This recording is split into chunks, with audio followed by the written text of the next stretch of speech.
So how has COVID affected your ability to track users now that they're working at home? Has it made it harder?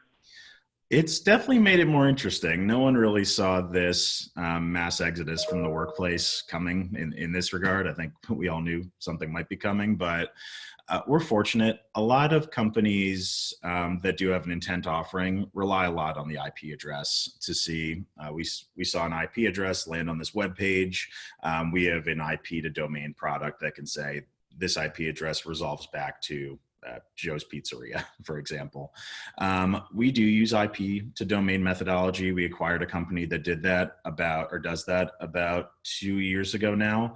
But because we actually partner with these major media companies and publishers like Bloomberg, Wall Street Journal, Tech Radar, Tech Republic, VentureBeat, Forbes, CBS Interactive. This partnership means we actually have tags that live on their webpage, which allows us to cookie users. And luckily, as we've been doing this for 5 years, we have a lot of background data on where those cookies work. So that's kind of a fallback option, as a lot of IP related, or a lot of companies that rely on IP, they can still see some traffic, mostly big enterprises logging in through a VPN, but not every employee at a large enterprise uses a VPN. Mid-sized to smaller companies, VPNs are much more rare. So we feel like we have a pretty good competitive advantage in these unfortunate times.